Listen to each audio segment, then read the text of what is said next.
You know, Lauren's the only reason this family stays together, Evelyn said, her voice sharp and certain as she passed the mashed potatoes across the table. I glanced up from my plate, biting back the retort forming on my lips. Across the table, Lauren flashed her perfect smile, basking in the praise like it was her birthright. "Mom, that's not true," David said quietly, breaking the tension only slightly. "Oh, David," Evelyn scoffed, waving her hand dismissively. "You don't see it because you don't want to. Lauren's always the one keeping the peace, making sure we stay close.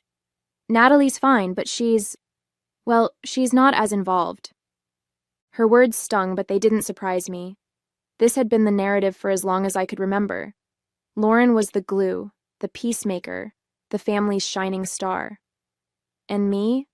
I was just the dutiful daughter-in-law, always fine, but never enough. My name is Natalie, and I've been married to David for 8 years. From the moment I joined his family, I knew I was stepping into a dynamic where I'd always be second best. Evelyn, my mother-in-law, adored her daughter Lauren with a ferocity that bordered on blindness. Lauren could do no wrong, and I was tolerated. It wasn't that I didn't try. I cooked meals, hosted family gatherings, and stepped in whenever there was a crisis. But no matter what I did, Evelyn's praise always found its way back to Lauren. If I cleaned up after a chaotic family dinner, Evelyn would thank Lauren for organizing the evening. If I resolved a last-minute problem, Evelyn would say, "That's just Lauren's influence, keeping everything in order." At first, I tried to win her approval. I thought if I worked hard enough, she'd see my worth. But as the years went on, I realized that Evelyn's biases weren't about me. They were about her own need to put Lauren on a pedestal. The dinner dragged on, with Evelyn's comments cutting deeper as the evening progressed. "Natalie's always so quiet," she said at one point, smiling at Lauren. "You're the one who brings the energy to this family." I smiled politely, my hands clenched under the table. David gave me a small, apologetic glance, but he didn't say much. He rarely did when it came to his mother's favoritism. By the time dessert was served, I'd retreated into my own thoughts. I didn't need Evelyn's validation, I reminded myself. I'd learned to find strength in my actions, not her words. Still, as I cleared the plates and watched Lauren laugh with Evelyn, a part of me couldn't help but wonder how long it would take for the truth to surface, for Evelyn to see who was really holding this family together. Later that night, as David and I drove home, the silence in the car was thick. He kept glancing at me, probably trying to gauge my mood, but I didn't give him much to work with. Finally, he broke the quiet. "I'm sorry about my mom," he said, his voice low.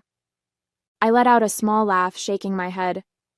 "Why are you apologizing for something she does every time we see her?" "I don't know," he admitted, gripping the wheel tighter. "I guess I feel like I should say something, but I never know how to make it better." "David, it's not your fault," I said, though the words felt hollow. "Your mom has always made it clear who she thinks holds this family together, and it's not me. Nothing you say is going to change that." He frowned but didn't argue. That was the thing about David. He hated conflict, especially when it came to his mom. When we got home, I went straight to the kitchen and started putting away leftovers from the dinner I'd prepared before we left. Cooking had always been my way of unwinding, a small act of control in a world that often felt chaotic. David leaned against the doorway, watching me.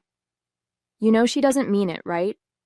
She just gets caught up in her idea of Lauren." I turned to face him, the frustration bubbling to the surface. "It's not just about Lauren, David. It's about the fact that no matter what I do, your mom refuses to see it. I work hard for this family. I cook, I clean, I make sure we're all taken care of, and she acts like it doesn't even matter." David sighed, running a hand through his hair. "I know, Natalie. I see it, and I appreciate everything you do." "Then why don't you say something to her?" I asked, my voice sharper than I intended. He hesitated, then shrugged. "Because I don't think she'll listen, and honestly, I don't want to start a fight that won't go anywhere." I shook my head, turning back to the counter. "It's fine," I said, though it was anything but.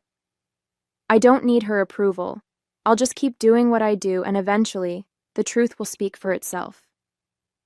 As I cleaned up the kitchen that night, I thought about Evelyn's words and Lauren's smug smile. They didn't know half of what I did to keep this family afloat, financially, emotionally, and in every other way that mattered.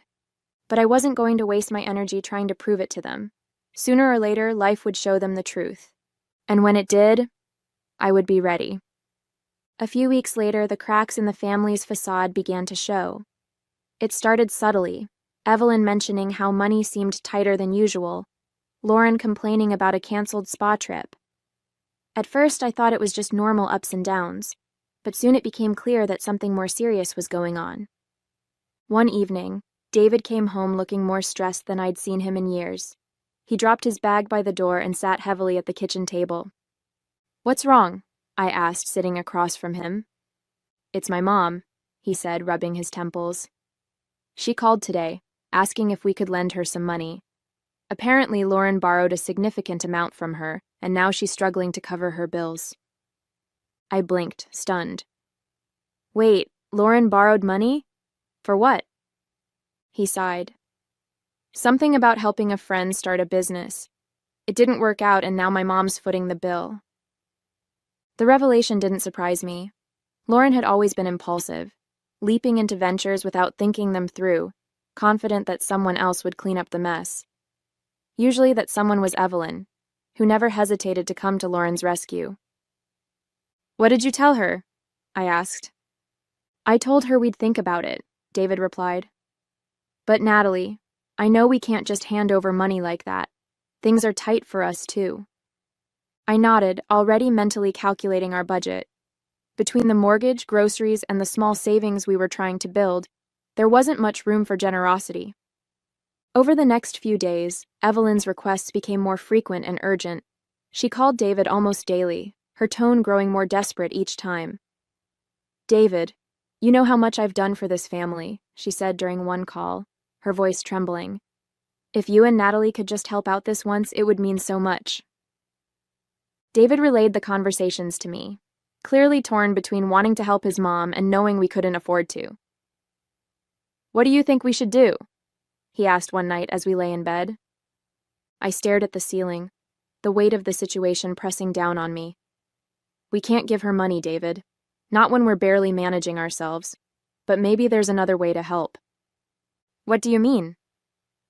"I mean," I said slowly, "we step in and start handling things. Quietly. If Evelyn's too proud to admit she's overwhelmed and Lauren's not stepping up, then maybe it's time someone else does." He frowned but didn't argue. "If anyone can figure it out, it's you," he said. As I lay awake that night, I began formulating a plan. Evelyn's blind faith in Lauren had led her to this mess, but I wasn't going to let her spiral further into trouble.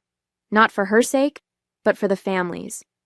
It was time to take action, even if it meant staying in the shadows. The next morning, I sat at the kitchen table with a notebook and a calculator, poring over every detail of our finances. If I was going to step in, I needed to know exactly what we could spare, if anything.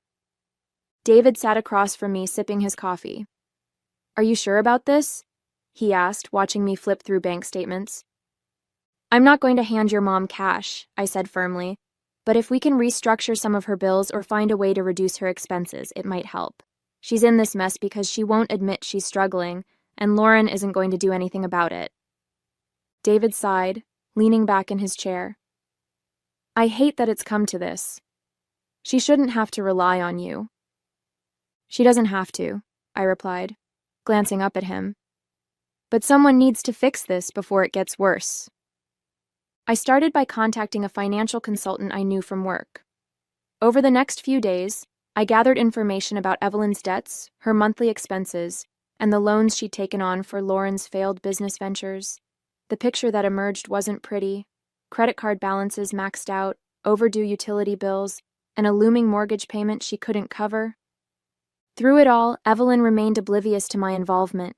I didn't tell her about the hours I spent negotiating lower interest rates on her loans, or finding payment plans that wouldn't drown her further in debt. David offered to talk to her, but I told him not to. She won't take it seriously if it comes from you, I said. And if she finds out I'm involved, she'll reject the help out of pride. He didn't argue, but I could see the guilt in his eyes. Meanwhile, Lauren remained conspicuously absent. Evelyn continued to sing her praises at family gatherings, saying things like, "Lauren's so stressed these days. She's doing so much for everyone." I bit my tongue every time, knowing full well that Lauren wasn't lifting a finger to fix the mess she'd created.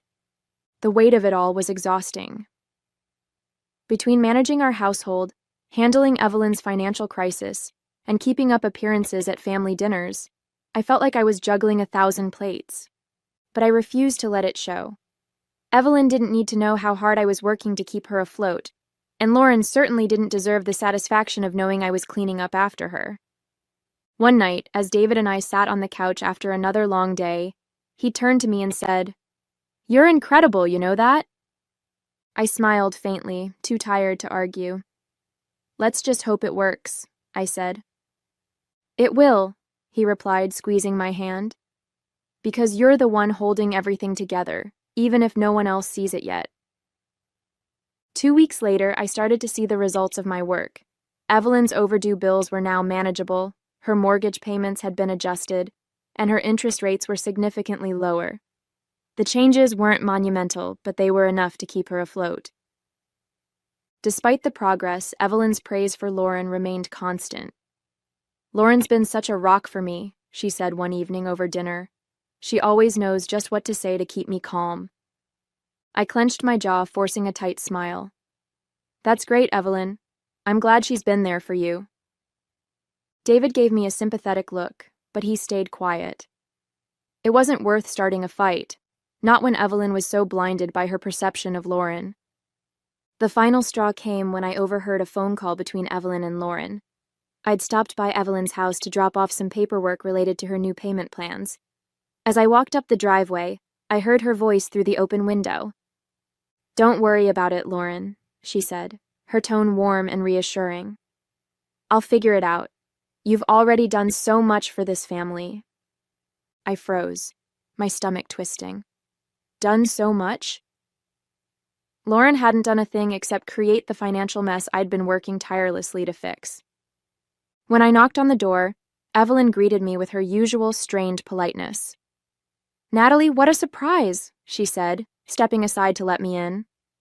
"I just wanted to drop these off," I said, handing her the folder. "They're the finalized payment schedules for your bills. Everything should be in order now." She glanced at the papers briefly, then set them aside without much acknowledgement. "Thank you," she said almost dismissively, "but you didn't have to go to so much trouble." "It wasn't any trouble," I replied evenly, though my chest ached at her indifference. As I drove home, the frustration boiled over. I'd spent weeks fixing Evelyn's finances, sacrificing my time and energy, all while she continued to heap credit on Lauren. David found me in the kitchen later that night, furiously scrubbing a pan. "What happened?" he asked, concern etched across his face. "She doesn't even care," I said, my voice shaking. "I've done everything to help her, and all she can talk about is how amazing Lauren is." He sighed, wrapping his arms around me. "I'm sorry, Natalie. She'll see the truth eventually. People like Evelyn can't ignore the facts forever." I leaned into him, letting the tears I'd been holding back finally fall. "She'd better," I said quietly, "because I'm done letting her take me for granted." After that night, I made a decision. I wasn't going to argue with Evelyn or try to convince her of my worth. Instead, I would focus on finishing what I started. The truth would come out in its own time, and when it did, there would be no denying what I had done for this family. Over the next few weeks, I continued to manage Evelyn's finances, streamlining her payments and negotiating better terms with creditors. Every improvement I made strengthened her financial position, yet I remained in the shadows. Meanwhile, Lauren's absence became more glaring. She wasn't around for family dinners anymore, claiming she was too busy. Evelyn still spoke about her as though she were some kind of savior, but the cracks in her illusion were starting to show. One afternoon, I received a call from Richard, the financial consultant I'd enlisted to help Evelyn. Natalie, I've just finished reviewing Evelyn's account, he said. She's in a much better place now, but there's something you should know. What is it? I asked, my stomach tightening. Her daughter, Lauren, has been funneling money from Evelyn's account to cover her personal expenses. It's been going on for months. The air left my lungs. Are you sure? Positive, Richard replied. The transfers are small enough to fly under the radar, but they add up.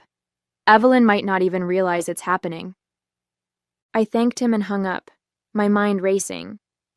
Lauren wasn't just neglecting her responsibilities. She was actively sabotaging Evelyn's finances. That evening, I told David what Richard had uncovered. His face darkened as I laid out the details. This has gone too far, he said. You've done everything to help my mom, and Lauren's just taking advantage of her. I know, I said, my voice steady. But this isn't about Lauren anymore. It's about Evelyn understanding who's really been there for her. What are you going to do? He asked. I met his gaze, a newfound determination in my chest. I'm going to make sure she sees the truth. The next day, I scheduled a family meeting. Evelyn was hesitant and Lauren was predictably late, but I didn't let it deter me.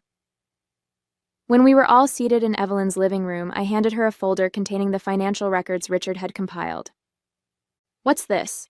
She asked, flipping through the pages. It's the truth, I said, my voice calm but firm. Everything I've done to help you, and everything Lauren's been doing behind your back. Evelyn's eyes widened as she read, her hands trembling. Lauren immediately tried to dismiss it. Mom, you can't believe this. Natalie's just trying to make me look bad. But the evidence was irrefutable, and for the first time, Evelyn couldn't brush it aside.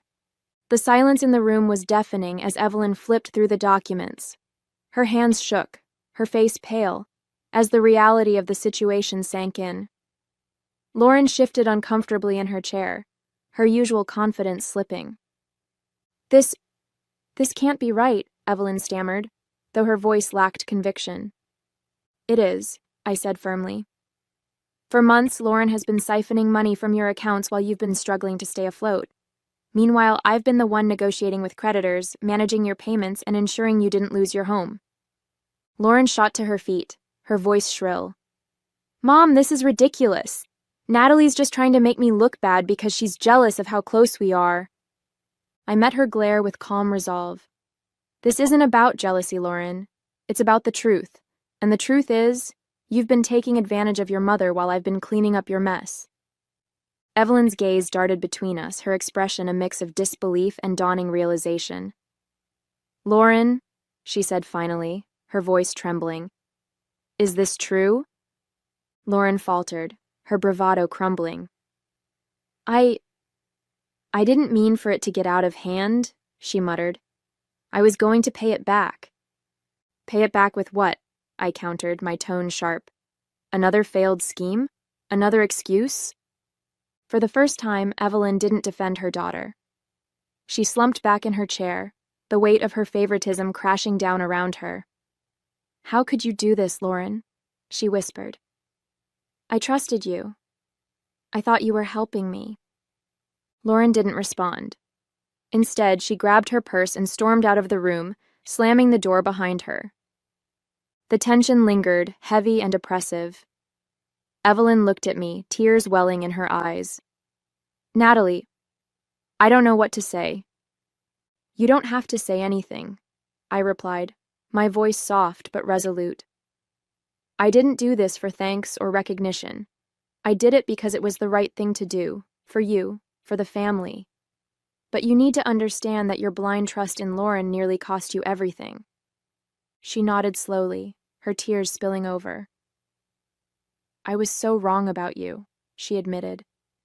I've spent so much time praising Lauren that I didn't see what was right in front of me. You've been the one holding this family together all along. Hearing her say those words felt like a release. For years, I'd carried the weight of her dismissal, trying to prove my worth through actions instead of words. Now, finally, she saw me.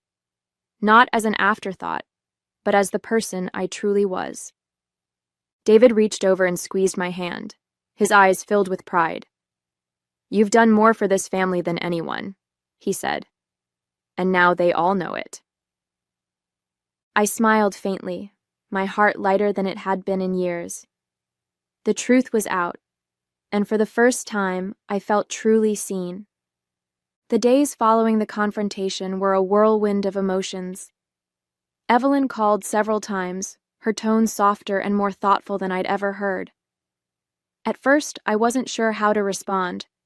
Part of me wanted to hold on to the distance I'd maintained for so long, but another part, the part that still cared, wanted to believe she was finally ready to change. One evening, Evelyn asked if we could meet for coffee. "I need to talk to you," she said. "I need to explain. Everything." David encouraged me to go. "She's trying, Natalie," he said. "This is the first time I've ever heard her admit she was wrong about anything." Reluctantly, I agreed. When I arrived at the cafe, Evelyn was already there, nervously stirring her tea. She looked older somehow, the weight of the last few weeks clearly taking a toll. "Thank you for coming," she said as I sat down. I nodded, waiting for her to start. She took a deep breath, her hands trembling slightly. "I don't know how to make this right," she began, "but I need you to know how sorry I am. I've spent so many years putting Lauren on a pedestal, ignoring everyone else, especially you. I thought I was protecting the family by keeping us close, but all I did was push you away." Her words were raw, unpolished, and surprisingly honest. "I didn't expect you to forgive me," she continued, her voice breaking. "But I need you to know that I see you now, Natalie. Everything you've done for this family, it's more than I ever gave you credit for. I don't deserve your kindness, but I'm grateful for it." I sat in silence for a moment, letting her words sink in. "Evelyn," I said finally, "I didn't step in because I wanted gratitude or recognition. I did it because I care about this family, even when it hasn't always felt like I belonged. But hearing you say that, it means more than you know." She nodded, wiping away a tear. "I don't want to be the person I've been," she said. "I want to do better, for you, for David, for everyone." It wasn't a perfect apology, but it felt genuine. And for the first time, I felt like we were on the same page, not as rivals or adversaries, but as two people who wanted the best for the family. Over the next few weeks, Evelyn made small but meaningful changes. She started taking a more active role in her own finances, attending workshops I recommended, and seeking advice from professionals.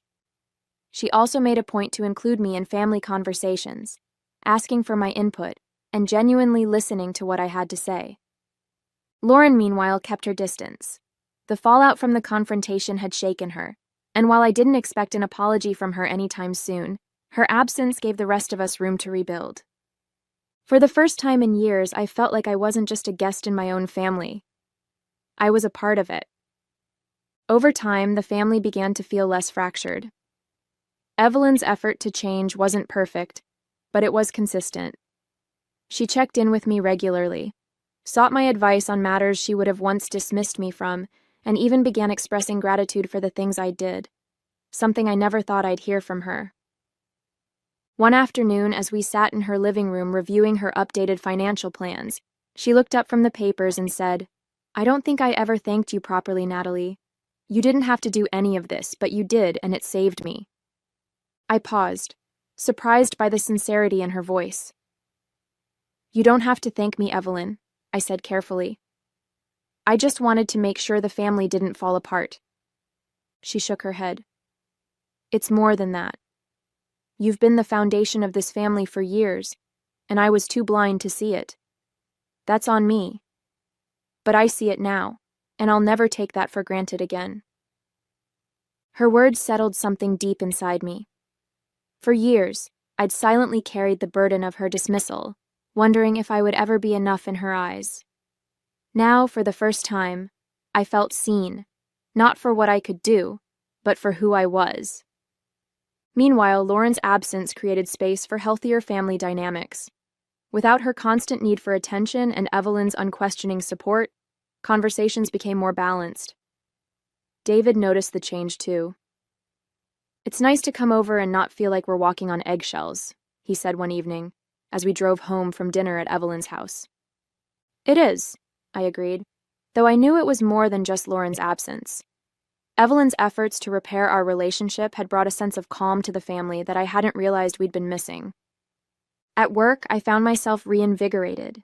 The challenges I'd faced with Evelyn had taught me more than I expected about patience, resilience, and the power of staying true to my values.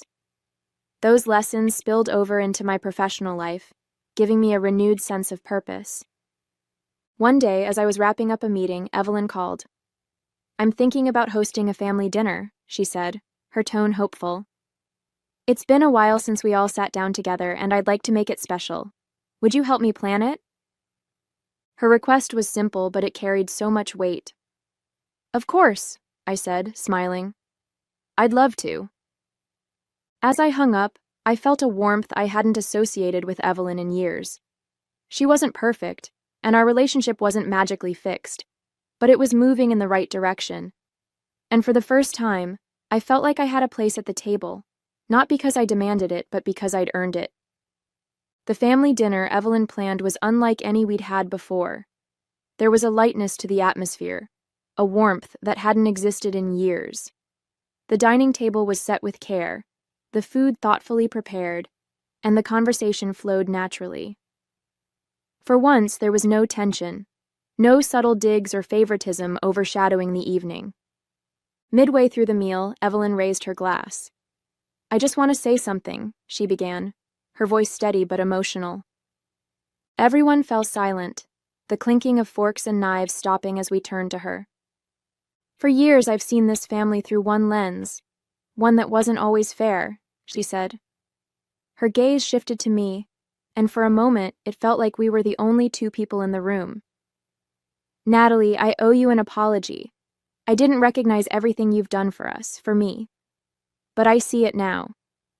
You're the reason this family is still standing, and I'll never forget that." A lump formed in my throat, but I managed a small smile. "Thank you, Evelyn," I said softly, my voice wavering. "That means a lot." David squeezed my hand under the table, his pride evident in the way he looked at me. After dinner, as the guests began to leave, Evelyn pulled me aside in the kitchen. "I've been thinking about what you said," she began, her tone earnest. "About Lauren, about me. I let her take advantage of me because it was easier than admitting I'd made mistakes, but I won't let that happen again." Hearing her acknowledge the pattern was more than I'd hoped for. "It's not easy to break old habits," I said gently. "But you're trying, and that's what matters." She nodded, a faint smile touching her lips. "You've taught me more than I can put into words, Natalie. I don't know how to repay you." "You don't have to repay me," I replied. "Just keep moving forward. That's all I need." That night, as David and I drove home, I felt a sense of peace I hadn't experienced in years. The journey with Evelyn hadn't been easy, and there was still work to be done, but we were in a better place, one built on mutual respect and understanding. For so long, I'd sought validation from her, believing that my worth depended on her approval. But now, I realized that I didn't need her to see me to know my own value. Evelyn's recognition was a bonus, not the foundation. As I lay in bed that night, I reflected on everything we'd been through. I wasn't just the daughter-in-law anymore. I was a vital part of this family, not because of what I'd done, but because of who I was. And that, I realized, was enough.